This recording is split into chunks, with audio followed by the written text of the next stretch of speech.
Why, hello there, and welcome to this video. Today, we're talking about policing bathrooms. We're talking about the weird obsession that a lot of Republican politicians have with policing where people poop, pee, and wash their hands, and who they poop, pee, and wash their hands next to.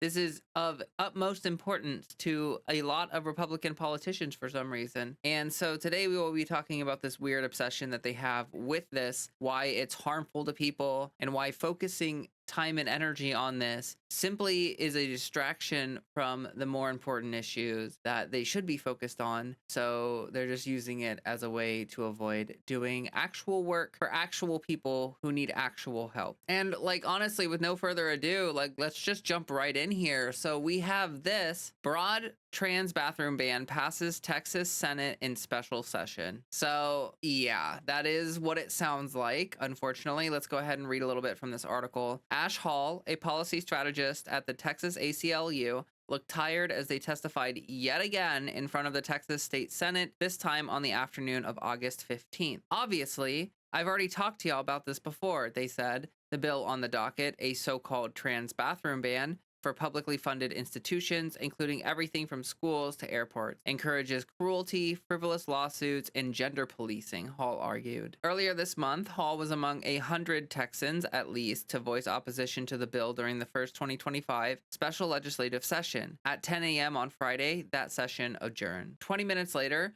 Governor Greg Abbott announced a new one scheduled for noon the same day. And once again, the bathroom ban, which anti-trans politicians have labeled the Texas Women's Privacy Act, is back on the table. Versions of it have been proposed in Texas for nearly a decade. The senators filed bills, the bills got referred to committees, and then the Senate State Affairs Committee held a hearing on the bathroom ban, now under the new bill number SB 8, all within a single day, said a state-based civil rights group, Equality Texas, in an email blast. This is not normal. The rules state that they must give the public 24 hours notice before a hearing. However, Lieutenant Governor Dan Patrick suspended the rules so committee hearings could begin immediately. SB 8 passed in the state Senate on Tuesday, August 19th. House Bills 52 and 214, its companion bills in the legislature, have been filed and await a formal vote now that the State House of Representatives has, for the first time in weeks,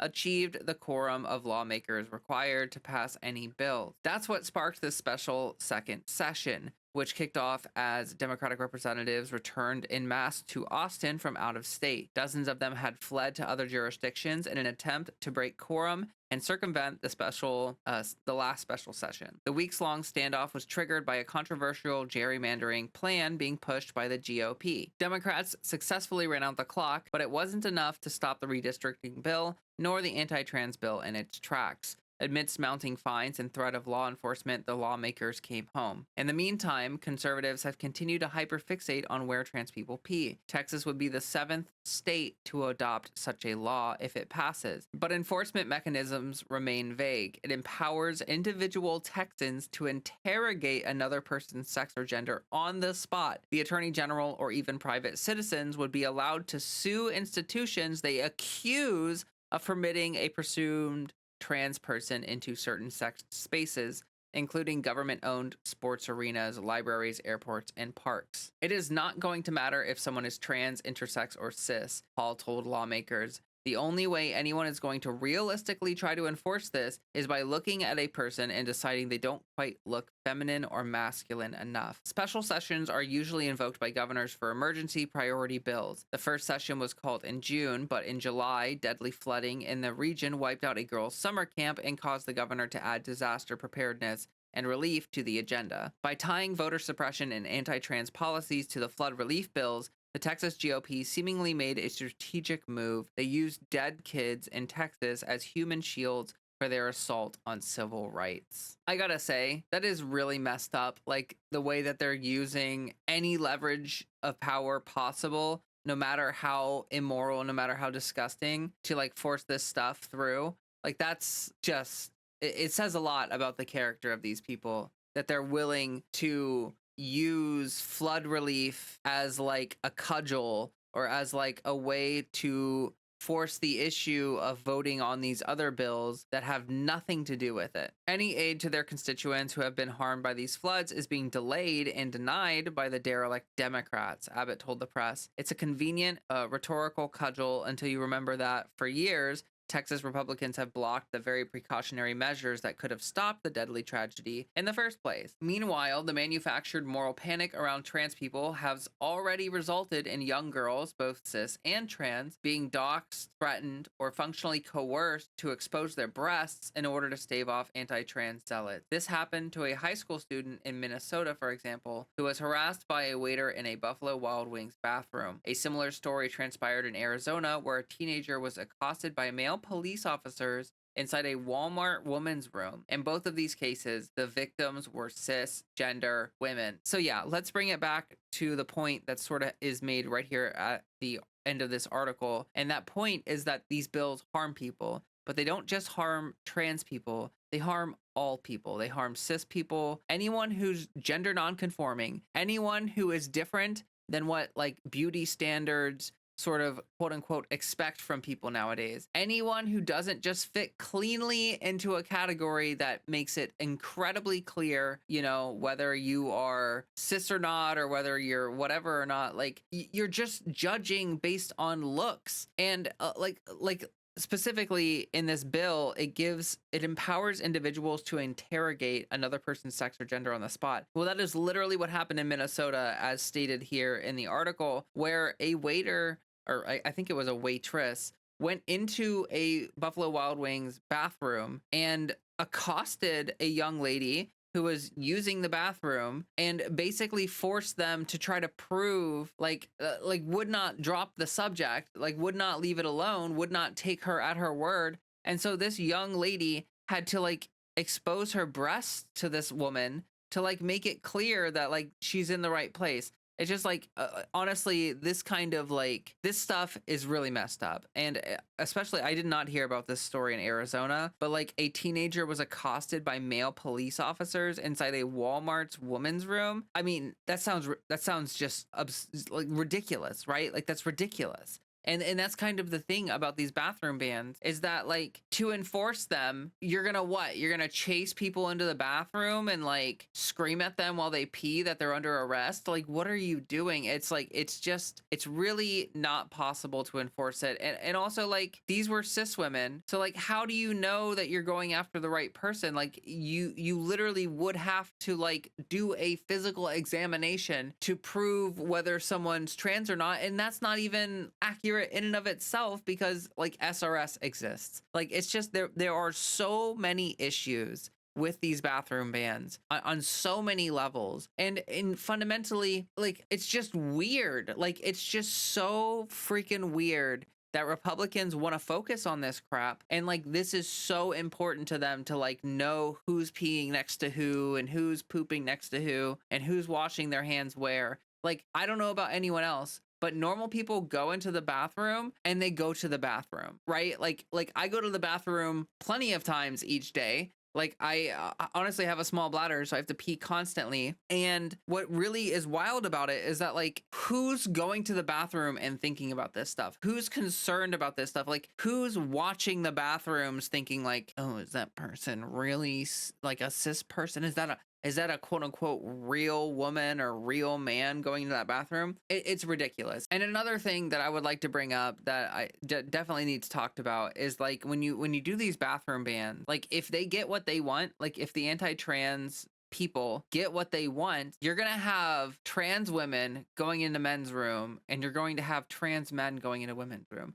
And like there are just a bunch of issues with that in the first place. Put everything else aside. Like if these bans are followed, then it actually creates more problems. It does not solve a problem. It creates more problems that it's ridiculous. So like you want your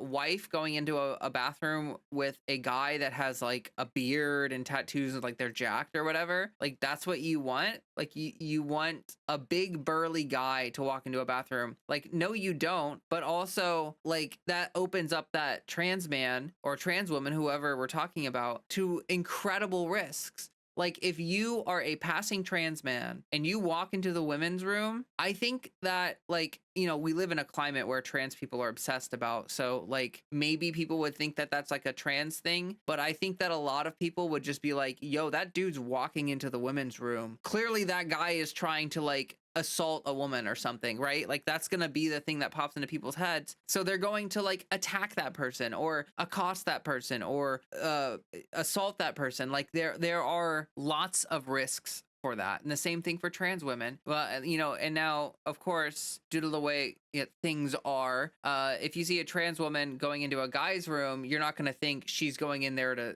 to assault or abuse a man, but like you're going to be very confused, and it's going to be an extremely awkward and confusing experience for a lot of people. And like if you're a girl with a boyfriend, do you want him going to pee next to like a doll who's like slaying? Like, is that really what you want? Anyway, I could go on and on and on about this, and we kind of probably will, but also let's look at this. So here we go. This is a map, and I'll try to include some of these links in the description of the video. Like you can just go to Erin In The Morning's website if you want to like see these articles. Like these are all just from Erin In The Morning, so you know, great source. Please give her follow, you know, Substack, all that stuff. Help her out, you know, for real. So, but yeah, these maps right here, this is kind of sad to look at. Like, I mean, you can just see here the, what is that? Like a beige or like a, I don't even, an off-white. Like that is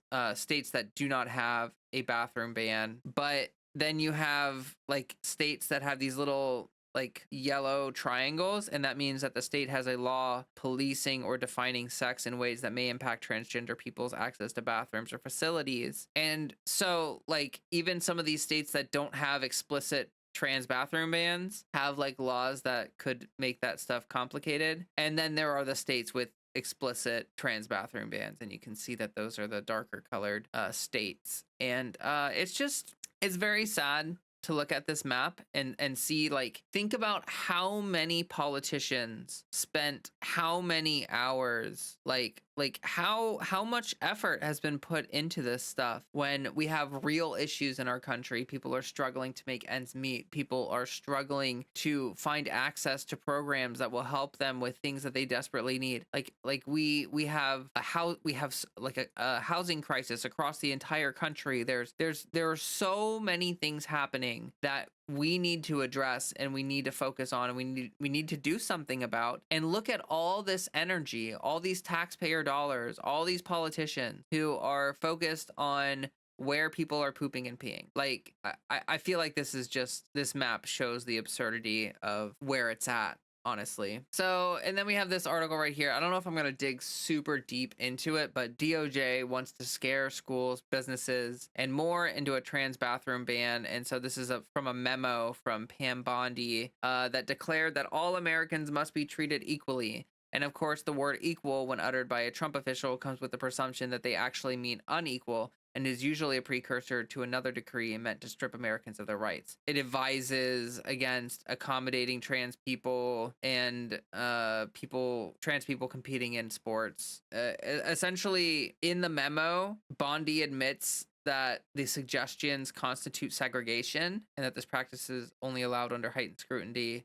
requiring an exceedingly persuasive justification of substantial relation to an important governmental objective, which is ridiculous, because like exceedingly persuasive justification and substantial relation to an important governmental objective, that's basically stating that like segregation is okay because this is really important to the administration. Like they care so much about like where trans people are pooping and peeing and sports and stuff. So like as it says in this article, instead of an ironclad order, Bondi writes that these are suggestions to help entities comply with federal anti-discrimination laws and avoid legal pitfalls. Now, what she means by avoid legal pitfalls is essentially, it's threatening because they can cut off funding. And that's something that they're actively trying to do to certain hospitals or school districts or whoever, anyone that goes against their executive orders or stands up against their executive orders, they're like likely to lose their funding. You know, they can suffer very real consequences. And so like it's a veiled threat, but it's a real threat because it's one that will seriously harm people if acted upon. So yeah, it's definitely disheartening to see that they're pushing, you know, schools and other places to fall in line and follow these things or risk losing their funding. It's really, it's bad. But also there is a little bit of good news here. So I don't know how to say this. Is lowdown lowdown? I really don't know how to pronounce that. But Lowdown or Loudoun County Public schools defy Trump, votes not to ban trans kids from bathroom. The school board voted 6-3. So this is in Virginia, right? Like this is in Virginia, I'm pretty sure. Yeah, so this is in Virginia, and they are essentially being targeted by the U.S. Department of Education, who says that they're in violation of Title IX because the Trump administration is using Title IX, which used to be for protecting trans people, as a way to attack trans people. And it's really rough. And there's this really nice picture here. Like, look at all these people who are coming together to fight for trans rights. That's really lovely and heartening. It's good to know that there's, you know, there's people out there, even in Virginia, fighting the good fight. So yeah. Also, I love this sign right here, Genitals Obsessed Party, the GOP. Like, so true.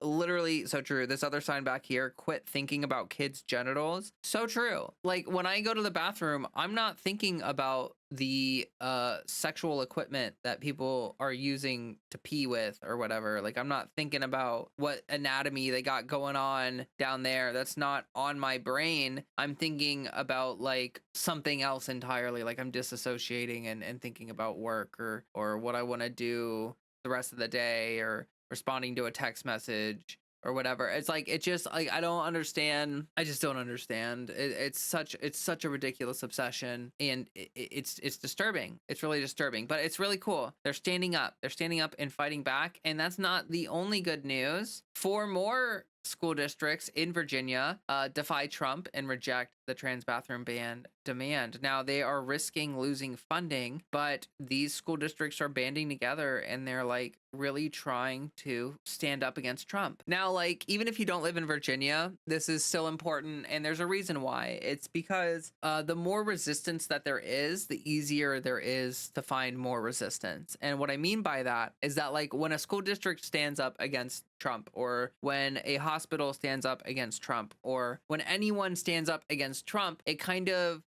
puts it into the zeitgeist that that's a thing that you can do. But if you notice that everyone is falling in line and no one is standing up against the administration and no one's doing anything, all of a sudden the permission structure and the like imagine being the only school district or the only hospital or the only person to stand up against Trump. That is an incredibly scary situation. And it's like for instance, if you watch news media, you might have noticed that a lot of news media outlets have completely capitulated, and they are not even trying in the slightest to fight back against Trump or resist or report in a way that you know, shows that the stuff that he's doing is harmful. Like, it's just a lot. There's a lot of like trying to fly under the radar happening in news media right now, and that's because there are essentially no major news media outlets that are like anti-Trump, that put that kind of message out there, that actually stand up to him. It's like, it's not within the ecosystem of the news media to do that. They've all capitulated. And so they're all capitulating. Like, none of them want to be the only, the only source that's going to really stand out and really go against Trump and really rail against him and really resist. Like, they don't want that crosshair aimed at them and only them. Now, if a bunch of them started doing it, then it would probably snowball, and you would see that effect happen throughout a lot of different news media. But yeah, it's just kind of interesting. You can see it in different ecosystems, how it's all shaking out and how people are responding. What I'm essentially trying to say is that, like, the news media are cowards. Like, honestly, I am so infuriated with the way like like sources, like big media sources are treating all of this. Like I find it absolutely infuriating. We've had constitutional crisis after constitutional crisis, and like you watch like CNN or you throw on MSNBC and they're just like, another day in America where we blah blah blah blah blah, and it's like all these news anchors and all these people are making so much money they just do not care. Like they're not on our team. They actually just do not care what happens on any sort of level because they have enough money to just coast through life. So like they don't have to care. You know, they don't have to care about these kitchen table issues that affect millions of Americans every single day. But yeah, I mean, you know, like I'll have these links in the description. So like if you want to read through these articles in a more detailed fashion, then feel free to do so. But I think it's just good to see kind of like how this is unfolding. So you have August 6th, you know, encouraging schools and businesses to lean into the bathroom ban. And then you get these stories about school districts being like, no, like, are you freaking serious? Like, no, like buzz off, you know, like we're going to do what we're going to do and you're not going to stop us. And yeah, so encouraging, like definitely encouraging to see that. And also like shout out to all the people organizing that made this kind of resistance possible. Like, thank you. Like all these people in this photo down here. Thank you. That's a quality. I wish I knew how to say this. Equality Ludon or something. I'm sorry. I don't know how to pronounce that. But yeah, like badass. You know, good for you. Like fight the good fight. Thank you. And then we're gonna read this one right here. Maybe not in entirety, but I just thought that this was also kind of nice to see. 16 states plus Washington D.C. launched joint legal fight for trans healthcare. So basically, what they're talking about in here is that 16 attorney generals from across the country, plus Pennsylvania Governor Josh Shapiro, if I can speak, filed a landmark federal lawsuit on August 1st. The ensuing legal battle could determine the fates of states' rights to uphold policies protecting trans-affirming healthcare. So, since taking office on January 20th, 2025, President Donald Trump and his administration have relentlessly, cruelly, and unlawfully targeted transgender individuals, the complaint reads. The result is an atmosphere of fear and intimidation experienced by transgender individuals, their families, and their caregivers, the medical professionals who seek only to provide necessary lawful care to their patients. The suit was brought by the attorney generals of 15 states plus Washington, D.C. Shapiro signed on in lieu of the Pennsylvania's own AG, David Sunday, a Republican. So this comes after the last 8 months have been flooded with anti-trans animus in policy and law, Trump's executive orders, as well as the directives and memos from his lackeys across federal agencies have attacked everything from trans-affirming healthcare to trans girls in sports. However, nobody has been successfully prosecuted for the crime of providing trans people with evidence-based and life-saving care, and for good reason. There's no federal law prohibiting it. Instead, the legal system has become a political machine used to terrorize Americans. Trump has scared healthcare systems into compliance using a blunt object, fear. Under the cumulative weight of these targeted actions against medical care providers, which baselessly threaten civil and criminal prosecution and demand burdensome production of financial and patient data, some providers are scaling back or halting this care altogether, the complaint says. The administration has had to fumble for other existing statutes in order to provide a legal facade, at least on paper, for these actions. Everything from fraud to Title IX to female genital mutilation laws have been bastardized to this end. The DOJ's intent on issuing the subpoenas is not enforcement of the specific prohibition of these laws, but the chilling of medical care with which the administration disagrees ideologically. The legal challenges posed by the plaintiffs here also concern civil rights more broadly in America, not just those of trans people. It takes the Trump administration to task on the ways it has arguably steamrolled states' rights in the Administrative Procedure Act to harass the LGBT community, and that's likely only the beginning. So these actions have been touted by defendants as precisely what was intended by their unlawful and disingenuous targeting, including explicit acknowledgement as much by defendant Trump. Not only have these federal actions harmed transgender and intersex individuals suffering from gender dysphoria, as well as their families and caregivers, but the actions are harming plaintiff states as well, the complaint says. The denial of care order, the DOJ directives, the actions implementing them are impairing plaintiff states' authority to regulate the practice of medicine in their states, as in their authority to protect and enhance the health and well-being of their residents. So essentially they're arguing here that like we have the right to run our state how we want, and you can't use your federal stuff to steamroll all of our protections and enforce, us to ban healthcare in a state where we have explicitly protected said healthcare. So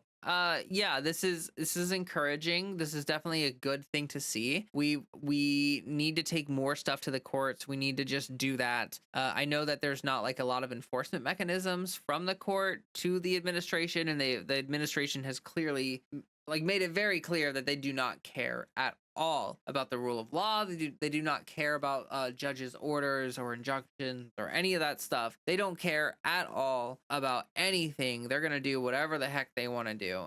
Like they have moved so far past checks and balances. Like it's kind of bizarre, you know, like the usually the administration, like a president or whatever, exists within like an ecosystem of checks and balances where it's like you know that there's pressure coming in from here and there and the DOJ and this and that and this. And so like the president has like limited mobility and limited like a limited set of choices that they can make, right? But the Trump administration has removed itself so far from that system of checks and balances that like honestly it's like a feral animal just like running loose through a hospital with no one around to stop it. Like it's absolutely frightening because really like you win the lawsuit here, like if these states win the lawsuits, like okay, but is that actually going to help? Now, I don't know. Like, there's just so much uncertainty, right? Like, there's so much uncertainty. Like, there are certain places that have stopped providing care or halted care, but it's not like every hospital has stopped. And I don't know. It's a really confusing time to live in, like for real. Like it doesn't even really seem like places are operating strictly based on state law or federal law. It seems like hospitals are just sort of doing whatever their board votes to do. Does that make sense? Like it's not really even about state laws or federal laws anymore. It's more like this one specific board for this specific hospital feels threatened, so they're going to back off of health care for trans folk. But this other board votes to, you know, like we looked at the stories for the schools, and part of the reason why those schools are fighting back so hard is because the board voted to fight back that hard. You know what I mean? Does that make sense? I'm gonna be totally honest. Like I hate talking about this bathroom ban stuff. I think it's really stupid. It's such a waste of time. There are, like I mentioned before, there are so many things happening in our country, so many people suffering from so many real issues, and I wish that we could be talking about that. I wish that Republicans could be focusing their energy on that, but they are absolutely obsessed with genitals, and they cannot stop thinking about, like, they see a girl walk into the bathroom and they're like, but does she have a penis? And then they think about that for like 18 hours straight, and they can't stop thinking about it. And that says nothing about their sexuality. They're very secure in their sexuality, and there's no issues there. They are not thinking about it from that perspective at all. No, not in the slightest. They just care about the safety of women, and they want to make sure that people are safe, and that's why they obsess over people's genitals to make people safe. You know, that's why it would honestly be better if we inspected everybody's genitals on the way into the bathroom to ensure that everyone is safe. Like you should have to prove your sex to enter the bathroom, because that is for the best, for the safety and well-being of everyone else, somehow. Also, like I like enforcement for these bathroom bans is like non-existent. You know what I mean? Like there are instances of people being harassed or law enforcement like chasing people into or out of a bathroom, but like Marcy got arrested because she did an act of civil disobedience, but like on the regular, people are not getting arrested for going into a bathroom. Like it's just not happening. Like it's just not happening. And I think part of that is because, you know, law enforcement are not like standing outside of bathrooms waiting to arrest people. They're like they're doing it based on complaints. So like someone could call law enforcement if they think you're not supposed to be in a bathroom, and then like how many people are still going to be there when the law enforcement show up, like pooping or peeing or whatever. And also like they have more important stuff to do. Like there's stuff going on, you know. It's not like nothing's happening. It's not like this is the most important thing to a lot of enforcement officers. I don't think that a lot of people need to be super concerned about using the bathroom and about like, and I'll be so for real. Like, I don't even think it really matters. Like, you can lie. Like, I will be like, maybe someone's gonna freak out at me saying this, but like, if I'm in a bathroom and someone really, really accosted me, like if someone got all up in my face and someone was like, ah, freaking out, like I would just tell them I'm cis. Like, I'd just be like, I'm cis. Like, you know, and like, maybe you're not like super duper passing, but like, if you just say you're cis, be like, yo, I'm just like a girl with like PCOS or something. Like, I just have like a little bit of stubble because I have a hormonal imbalance or some crap. Like, there's absolutely zero way for them to fact check that in real time. And like, it doesn't matter. like it literally does not matter. Like, it's not like that's going to mean anything. Like, I don't know.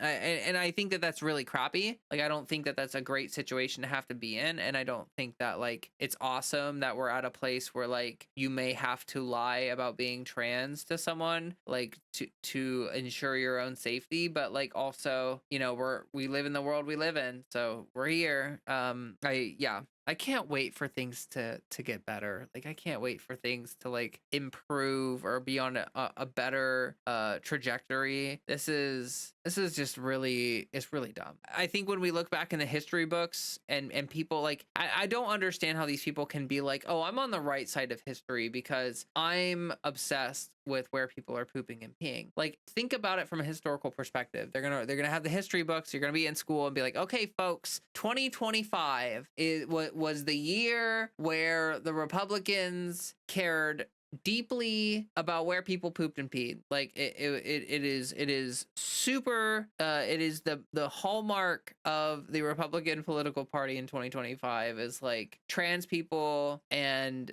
bathroom. And yeah, and I just like, I don't understand how these people can think like, oh yeah, like I'm totally on the right side of this issue. Like, these other people who just want to like exist and live their lives. No, what's most important right now is that we scrutinize them and write laws that force them into uncomfortable positions for no reason. Like, that's really important stuff that we're doing. All right, so this is already slightly longer than I wanted it to be. I try to make this stuff brief. Like I, you know, I didn't even read all the articles this time. Like, I just like briefly went through some of them. Like, I didn't even read them like the whole thing. So I hope you're proud of me for that. But yeah, I try to keep things as concise as possible, but I tend to ramble and stuff and things. So here we are, and here you are. And I don't know if people will even really care. Like, it's my first video in a while. So like, well, outside of my I'm back video, this is my first actual video in a while. So I don't know, maybe people will be excited to just like listen to me talk a little bit. But I've definitely been kind of rambly today. That's definitely something I've noticed about myself. But you know what? That's like how I am all the time. And also, I don't really care. Like, if people don't want to watch me ramble, then like, why are you here? Like, I don't understand.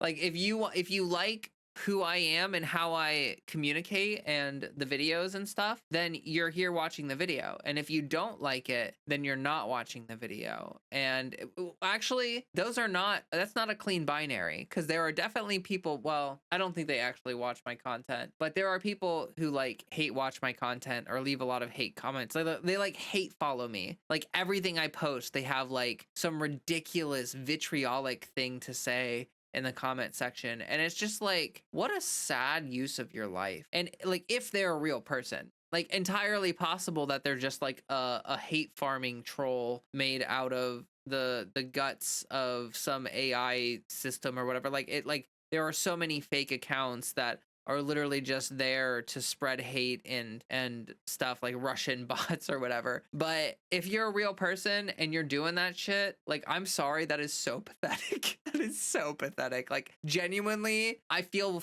bad for you in a way. Like, I feel like if you're that kind of person, you should do something to try to make your life better, so that you don't feel the need to find people to hate, so that your life can have purpose and meaning by hating other people constantly online.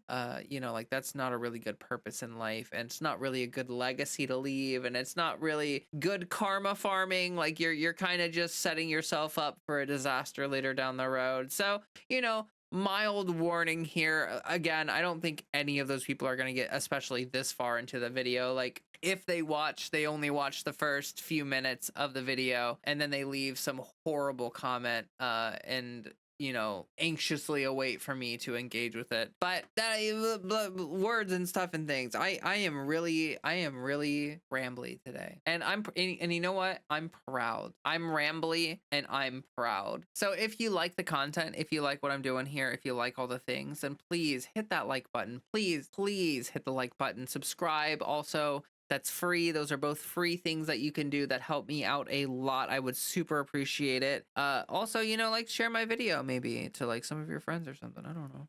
Just like spread the good word, like help me out here, please. Like help a girly out. I would love to grow the channel. I would love to be able to spend more time and energy doing this. Like that would definitely be what I'm looking to do. So, if you want to be able to do that to help me out with that, those are definitely free things that you can do to help out. Now, as far as paid things you can do to help out, I do have a Patreon, and we'll talk about the shout outs for that in a minute. But that's if you go into the description of the video, there's a link tree. And you click that link tree, it pops open. There's like my Patreon, there's all my other socials, and there's also my Discord. So shout out to the Discord. Please join there if you're looking for some online community, some people to support you or to find support amongst or whatever. I don't know how to word that words, but like just join the Discord. There are friendly people there. It's a cool place. I check in on it as much as I'm able to. And it's nice to see people enjoying the community, sharing cool selfies or art that they do, or just talking about